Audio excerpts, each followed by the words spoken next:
और ये खबर जो आपको जाननी चाहिए, ये खबर जो आपसे जुड़ी है, आपको सावधान करने वाली खबर है। और मेरे इस शब्द पर पूरा ध्यान दीजिए, क्योंकि ये खबर शायद एक दिन आपको लुटने से बचा ले। ये खबर है साइबर फ्रॉड से जुड़ी हुई। तकनीक के मामले में जैसे जैसे देश आगे बढ़ रहा है, लूट और ठगी के तरीके भी बदलते जा रहे हैं।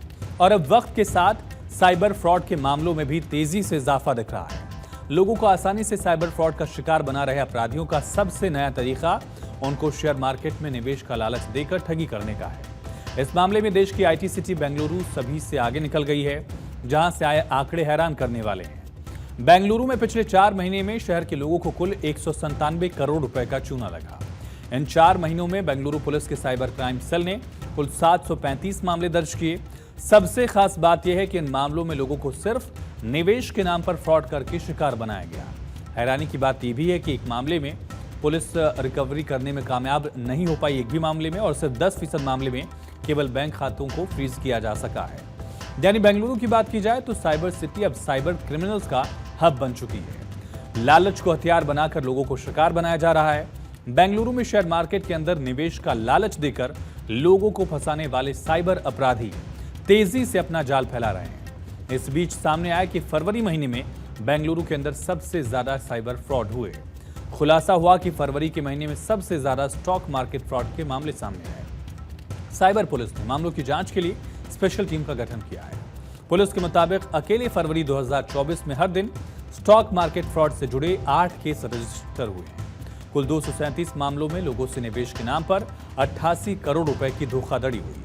असल में पिछले कुछ सालों में लोगों के बीच स्टॉक मार्केट, म्यूचुअल फंड और दूसरे वित्तीय विकल्पों में निवेश यानी इन्वेस्टमेंट का क्रेज बढ़ा है। ऐसे में साइबर अपराधी निवेश के नाम पर लोगों को ठगी का शिकार बना रहे हैं। और इस मामले में बेंगलुरु अकेला नहीं है। हिमाचल प्रदेश से भी ऐसी एक रिपोर्ट सामने आई जो बताती है कि साइबर फ्रॉड के मामलों में कितनी तेजी से इजाफा दर्ज किया गया है। हिमाचल में सिर्फ कांगड़ा जिले में धर्मशाला साइबर थाने की बात करें तो 96 दिन में साइबर ठगी की 15 FIR दर्ज की गई और इन मामलों में कुल 2 करोड़ 25 लाख रुपए की ठगी की गई है। यहाँ भी ठगी का पैटर्न कुछ ऐसा ही है। ऑनलाइन ट्रेडिंग ऐप के जरिए खरीद फरोख्त करने से भी लोग ठगी का शिकार हो रहे हैं। अब आप सोच रहे होंगे कि इन अपराधियों से खुद को कैसे बचाना है, तो ये समझने के लिए पहले इनके अपराध करने का पैटर्न समझना होगा।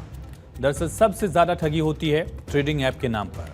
ऑनलाइन ट्रेडिंग ऐप के जरिए खरीद फरोख्त के बहाने लोगों को शिकार बनाया जाता है, क्योंकि कई ट्रेडिंग ऐप फेक हैं जिनके जरिए साइबर अपराधी लोगों को चूना लगाते हैं। इसी तरह बैंक अधिकारी बनकर फर्जी कॉल के जरिए भी लोगों को शिकार बनाया जाता है। फर्जी बैंक अधिकारी बनकर लोगों को कॉल की जाती है और फिर अधूरे कागज या दूसरी तरह से झांसा देकर OTP लेकर खाता साफ कर दिया जाता है। पैसे आपके खाते में डालकर किसी दूसरे को भेजने के नाम पर भी ठगी के मामले सामने आ रहे हैं। इसमें किसी रिश्तेदार या बेटे की गिरफ्तारी को लेकर कॉल की जाती है, फिर कहते हैं कि पुलिस से छुड़ाने के लिए रुपए लगेंगे, और इसी तरह SMS के जरिए लिंक भेजकर या ऑनलाइन चालान भरने के नाम पर ठगने के मामले भी सामने आए। साइबर ठगी के मामलों में सबसे गंभीर बात यह है कि लोग ठगी का शिकार होने के बाद भी समझ नहीं पाते कि उनको फंसा लिया गया है। अंजाम यह होता है कि शिकायत लिखवाने में देरी होती है। इस तरह के फ्रॉड से सबसे आसानी से बचने का तरीका है सावधानी बरतना। सबसे जरूरी लालच पर काबू रखना है, क्योंकि साइबर अपराधी लालच को ही हथियार बनाकर शिकार करते हैं।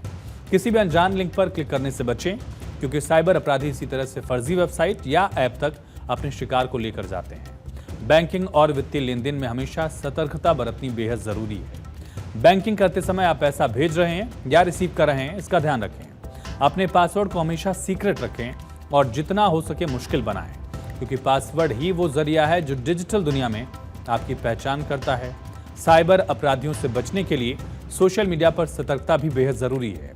कभी भी सोशल मीडिया पर अपनी पर्सनल जानकारी शेयर न करें और अजनबियों से हमेशा सावधान रहें। साइबर अपराधों के मामले में कहा जा सकता है कि इसमें ठगी जितनी आसान है उतनी मुश्किल भी। अपराधियों से बचने के लिए आपको सिर्फ सावधान रहने की जरूरत है और कोई भी आपको नुकसान नहीं पहुंचा पाएगा। लेकिन आपकी एक लापरवाही आपके खाते में मौजूद रकम को सफा चट कर सकती है। आपको ये भी ध्यान रखना होगा।